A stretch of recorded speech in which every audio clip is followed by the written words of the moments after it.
In September 2011, I got a weird email inviting me to speak to a sports team I'd never heard of about humility. I could tell from the email signature that they were, maybe good amateur, semi-professional, looked like, a real design logo, but I had never heard of the Green Bay Packers. So I had to quickly text my son, who's sports mad, and ask him about it. I have the text in front of me, actually. Josh, check your email. I've been invited to speak on humility to the Green Bay Packers team. Are they any good, Dad? He replied back pretty darn quickly. What? You are kidding. No. There are so many exclamation marks here. They won the Super Bowl last season and are winning so far this season. Can I come with you? Please. Well, he did. 2 months later, Josh and I are in Green Bay talking to a team of, fit, large blokes about humility the day before their game against Tampa Bay Buccaneers. It was literally my first viewing of American football, whether live or even on TV. Suddenly, I was thrust into the universe of NFL, which is unlike anything I'd witnessed before. And I've seen Manchester United at Old Trafford. Nothing prepares you for the sensory overload that is NFL.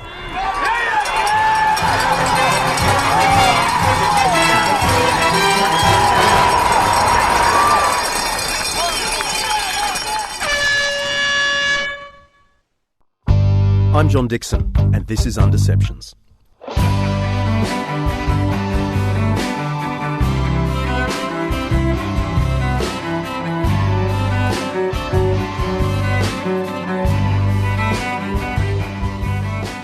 Every week, we'll explore some aspect of life, faith, history, culture, or ethics that's either much misunderstood or mostly forgotten. With the help of people who know what they're talking about, we'll be trying to undeceive ourselves and let the truth out. As an Aussie, I was raised on the fine tradition of mocking players who thanked the Almighty for their victory. I used to think to myself, but what about the losers? But I was thrown into the weird reality that religion is a huge part of professional sports in the US. I was seeing full-time chaplains, chapel services for players, prayers before the games, prayers after the games. It was really confronting.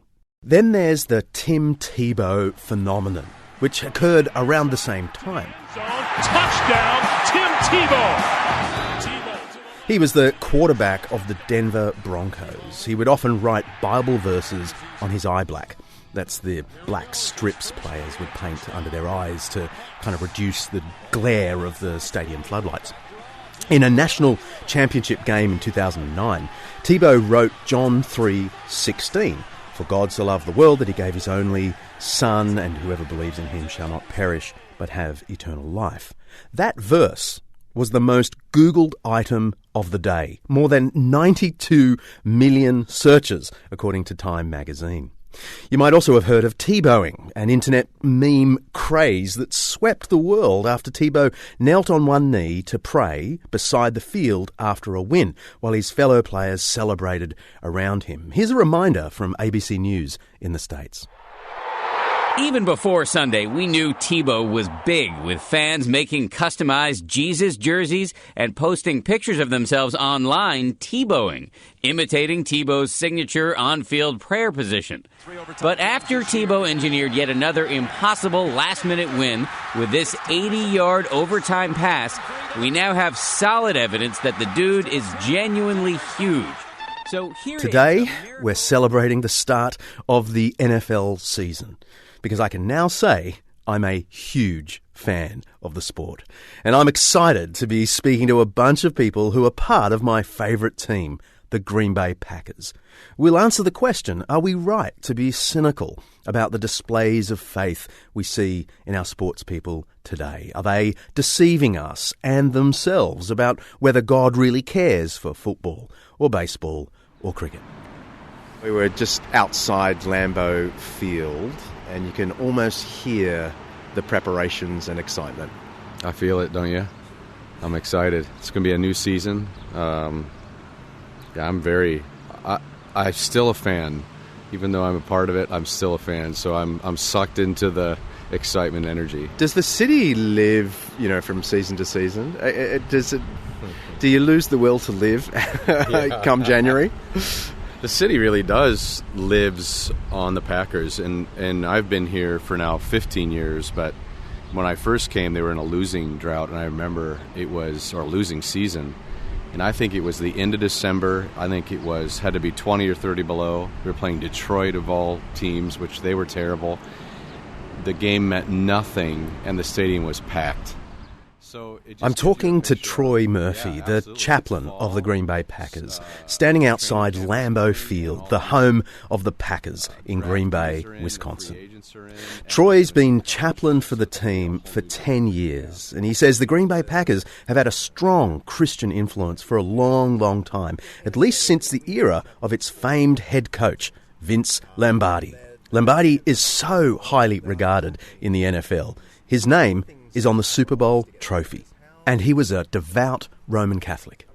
Yeah, there are many quotes about his faith, and one of them was, it was faith, family, then football. The irony is we joke around here, it actually is not that way. It's football, family, then faith. But really, Lombardi was a good Catholic up in this region. He would have been very devout. The Lord's Prayer was a kind of almost superstitiously part of the team ritual from his days. Yeah. Tell me about that. Yeah, it really was. I mean, and you would probably find most of the years here they would still do the Lord's Prayer. It was the NFC Championship game against Chicago where I had actually did a chapel saying it's an anthem of allegiance, and so don't pray it unless you know what you're hearing. So I basically taught the team, here's what you're saying. Here's the pledge of allegiance that you're giving God in that. And from that day forward, I'd say they would budget their use of that and actually started to pray their own prayers. You're the man who removed the Lord's Prayer from the Green Bay Packers. All right, okay, we can move past that. As a rabbit's foot. Yeah, that lovely American phrase, a rabbit's foot. A rabbit's foot, good luck charm, the rubber band around your wrist, the finger tied here. That's Pepper Burruss, the Green Bay Packers' longtime trainer, who's just announced he's retiring after 26 years with the Packers and 42 years working as a trainer in the NFL. Pepper tells me that along with the Lord's Prayer, there are plenty of rabbit's feet tied up in faith and sport. It's a little bit like how he saw faith during his time in the Vietnam War. A common cliche is there's no atheist in a foxhole. When the bullets are flying, everybody's praying for safety and just get me out of this. I think some players, some people go to church, go to chapel, go wherever because, well, let me add a little bit of extra good luck to whatever I'm about to undertake. And I find when I go to chapel that, one, it's a learning experience, and it just helps to center me on what's important. I'm worried about what time the bus leaves and what I'm going to have for the pregame meal, and do I have my bag packed right? And you just need to be centered. And it's not a good luck charm to me. It just reaffirms what's important to me, and that's my spirit life. Pepper has seen lots in his 42 seasons in the NFL, both with his first team, the New York Jets, where he worked for 16 years, and the Packers. He's been there for players' high moments and their lowest. But for Burruss, no moment is quite so low as when Jets defensive lineman Dennis Byrd slammed his head into the chest of another teammate in a game against Kansas City Chiefs. But this is the real bad news. Second play. Here's how ESPN reported the event. Jets defensive lineman Scott Mercereau and Dennis Byrd collide. On the replay, you can see Byrd's head hits his teammate's shoulder. He was down on the field for about 8 minutes. Mercereau got up. He was okay, but Byrd He was carted off and taken to Lenox Hills Hospital where he was examined. Ran onto the field, and he happened to call me Peppy. And he said, Peppy, I can't move my legs. I've broken my neck. And I said, okay.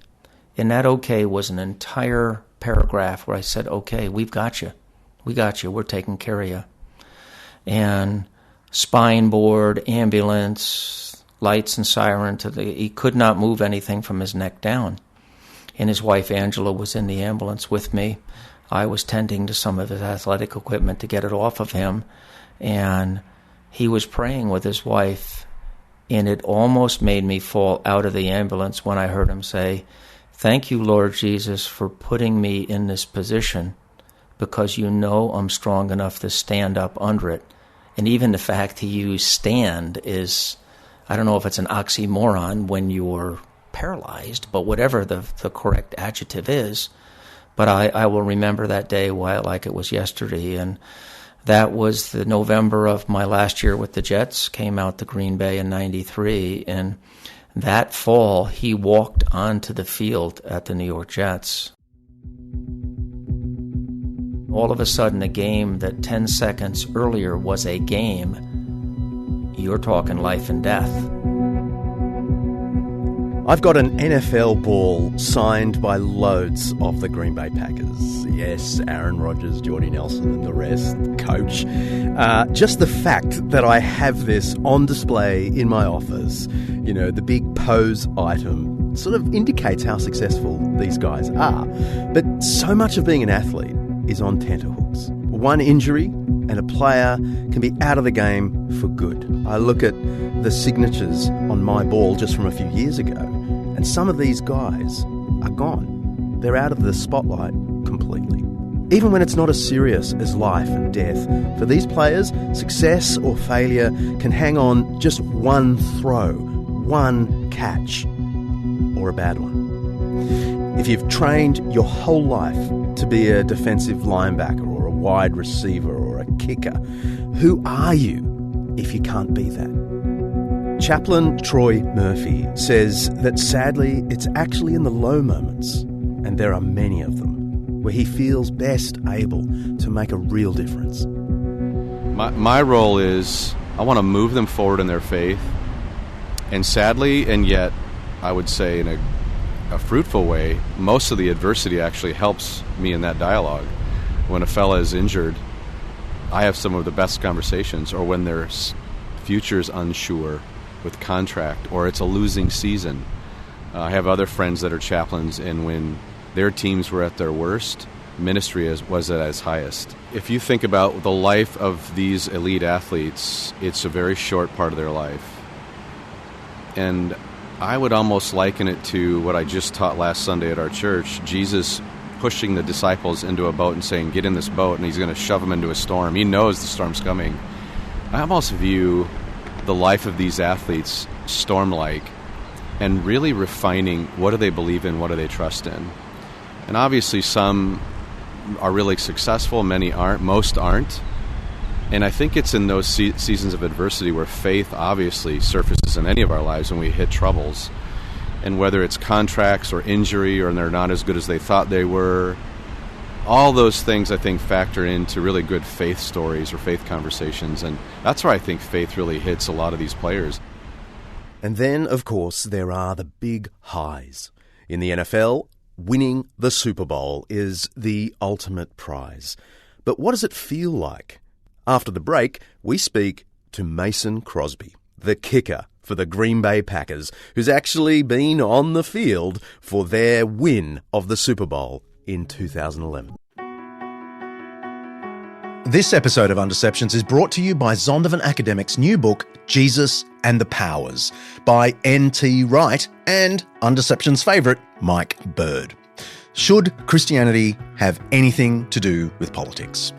I mean, you could argue that Christians have done more harm than good once they get a whiff of power. Mike Bird and N.T. Wright address this question and other questions in this magnificent overview of the political implications of the Christian faith and the church's historical engagement with the powers and principalities. They shed light on current geopolitical events and ask, What would it look like if there were a faithful Christian response to crises like the Russia-Ukraine conflict, the China-Taiwan tension, political turmoil in the US, UK and Australia, and the problem of Christian nationalism? They build a pretty convincing case that Jesus' teaching about the kingdom of God confronts all forms of power, Christian and atheist, and calls on us all to support a pluralistic democracy where everyone, regardless of religion or irreligion, has a role to play in working toward the good of society. Whether you're a believer or a skeptic, I'd say this book will be an eye-opener. You can order Jesus and the Powers on Amazon, of course, or head to zondervanacademic.com/undeceptions to dig a little deeper and see if you really like it. That's zondervanacademic.com/undeceptions.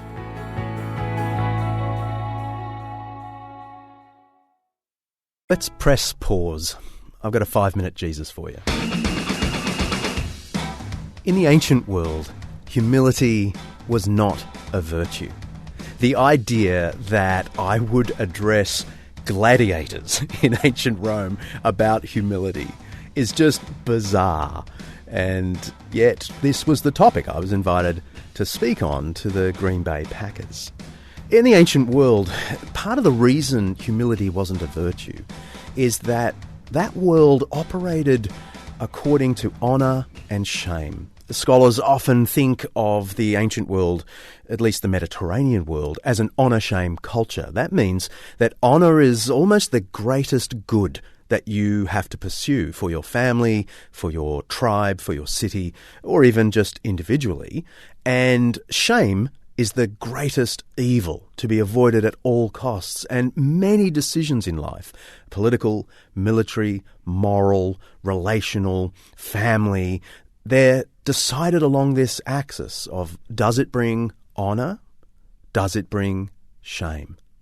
Even the great Greek philosopher Aristotle, who was more ethical than most in the ancient world, didn't see humility as a virtue. In fact, he says that honour and reputation are amongst the most pleasant things to a human being.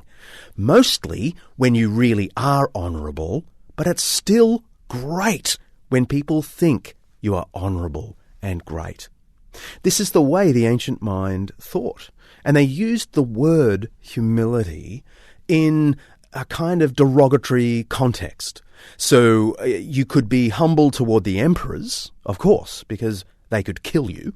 It made sense. You are low before them. You could be humble before the gods, and you ought to be, because we are, in a sense, debased before the gods.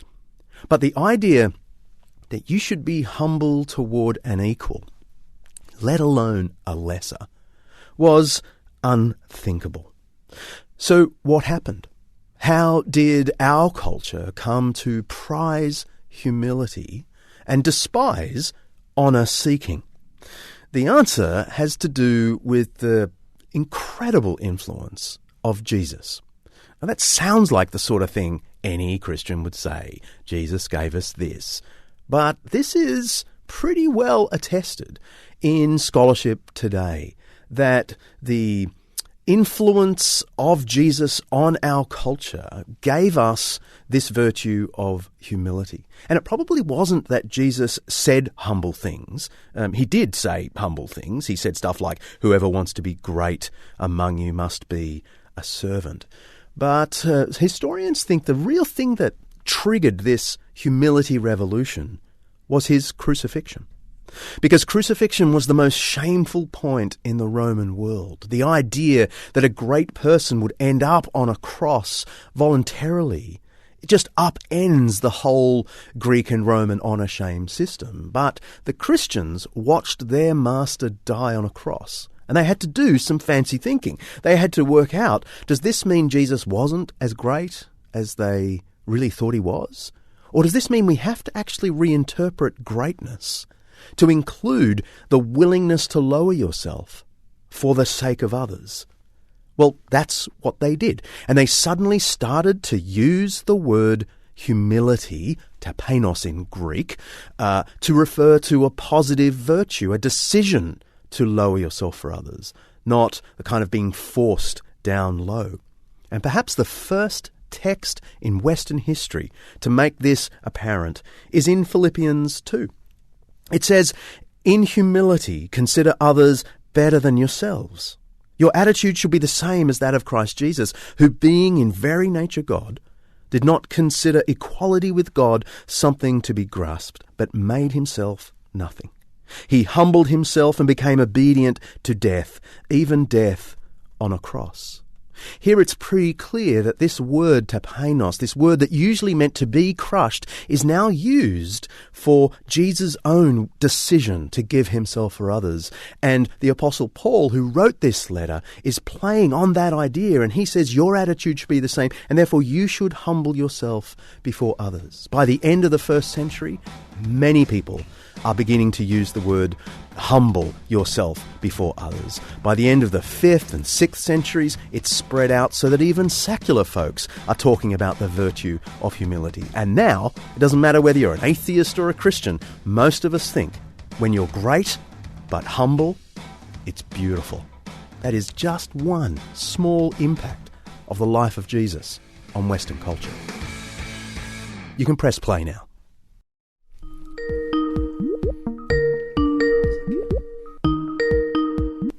Hello? Mason, are you there? Yeah, I'm here. How are you? Yeah, really well. Mason Crosby is now in his 13th year in the NFL, and he's the kicker for the Packers. When I speak to him, the NFL season is just days away, and he's been in training camp with the rest of the team. Tonight, the Packers play their last preseason game against the Kansas City Chiefs. Oh, I'm speaking to you on game day, am I? Oh, yeah. Yeah, we got a game tonight. The Green Bay Packers have won the Super Bowl on 2 occasions, most recently in 2011.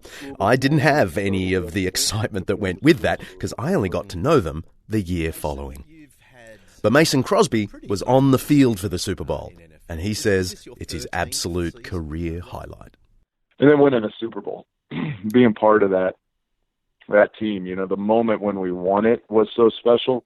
The lead up to it, the week of, and the pregame and the halftime show, and like all the stuff around the Super Bowl is extreme and kind of indifferent, and everything just seems to be heightened. But once you get into the game, it just kind of you settle into playing football. You start realizing every game in the NFL, regular season or not, is big and important, and you have to go out and play well. So within those lines, the game itself didn't feel like bigger than any other moment.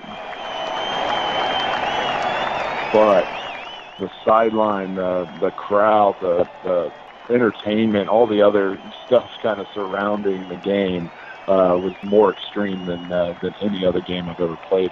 That moment on the field when the confetti falls and we stopped them on 4th down and the game was over, and you just kind of realize you just had won the Super Bowl. And then my family coming out onto the field. I was holding my son was 6 months old at the time, so my wife and son came out on the field, and I got to carry him around and get those pictures and those images of just us, just full of joy and excitement for what we had accomplished.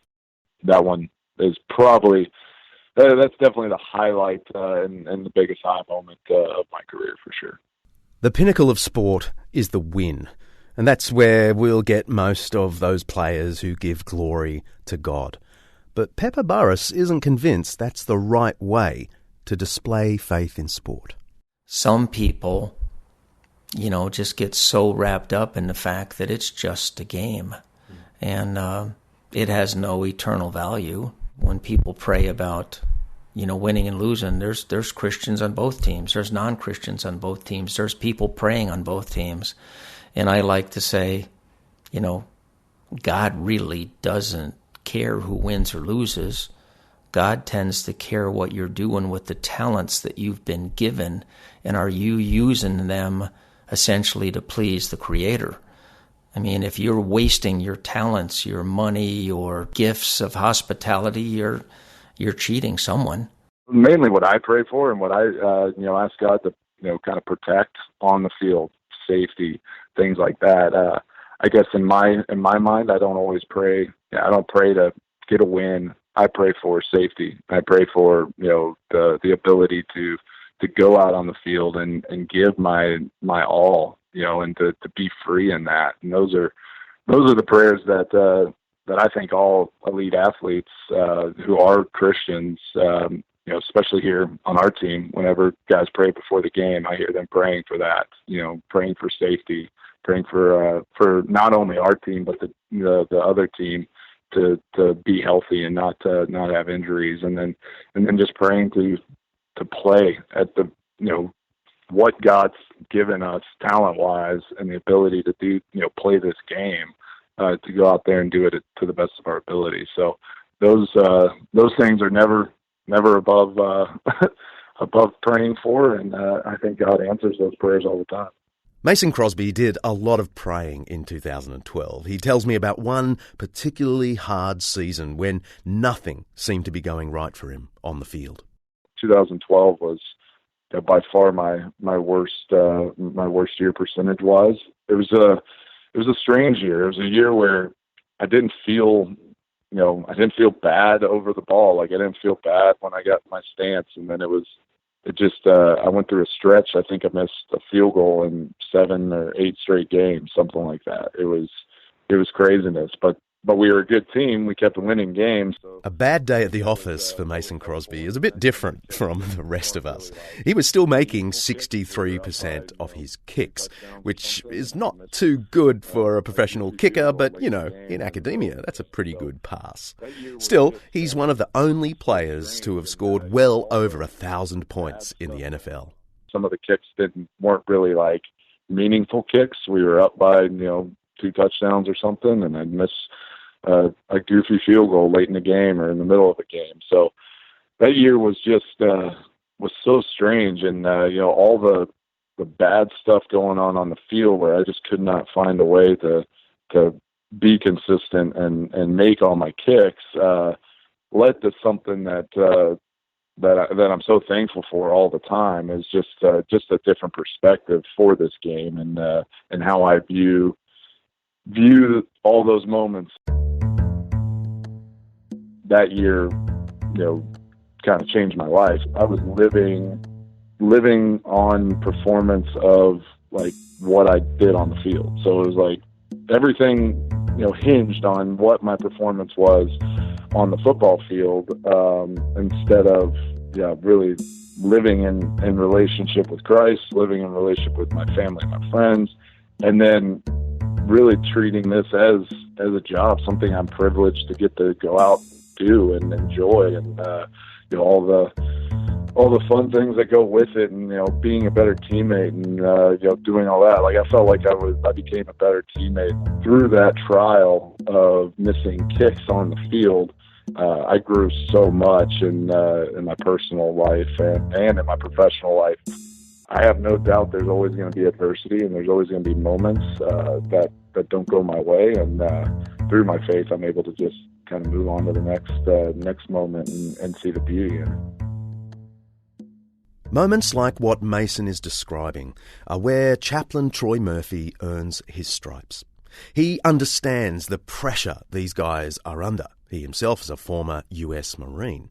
And he understands how important it is that these guys set their sights on the right type of success.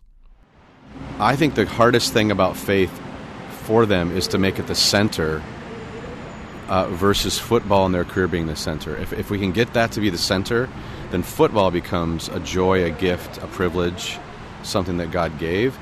But if faith just sits out there in the peripheral and it's more of an addition to what's center to their life, and I think that's the hardest thing about Christianity.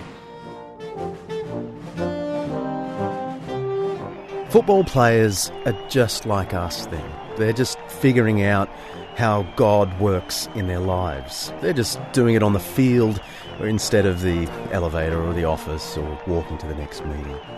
So should we be skeptical about faith in sport? I'm not so sure. Perhaps it's more about having fewer expectations about the way our sporting heroes express their faith in public. Because with guys like Troy and Pepper in the background helping them along the way, they're just like us. They're a work in progress. Somehow, some way, God through me can put a spiritual pebble in their shoe that just irritates to the point that they have to actually take that off and confront it. And I would hope for that. And even if that means they don't have a good career, if they can find Christ in the middle of that, that's a win.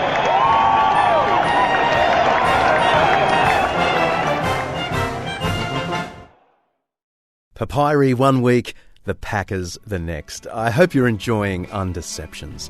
Have you got questions about this or other episodes? I'd love to hear them, and we'll answer them, or try, in upcoming episodes. Leave your question as a voicemail by calling 02 9870 5678. That's 02 9870 5678. Or head to undeceptions.com, and while you're there, check out everything related to this episode and the others. And sign up for the Undeceptions newsletter to get access to bonus content and plenty more from each episode. We'll be back next Monday talking science and the cosmos with my favourite Irishman, Professor John Lennox. See ya.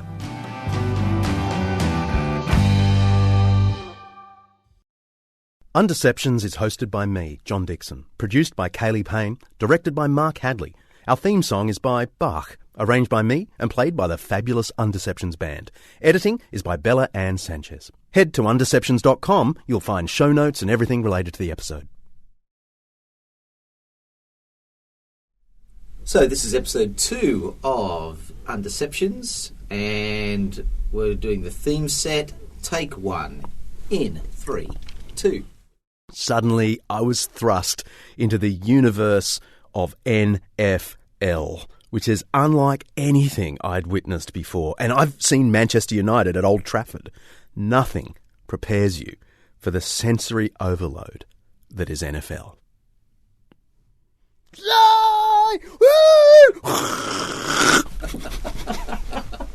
You know, I don't think we need the special effects.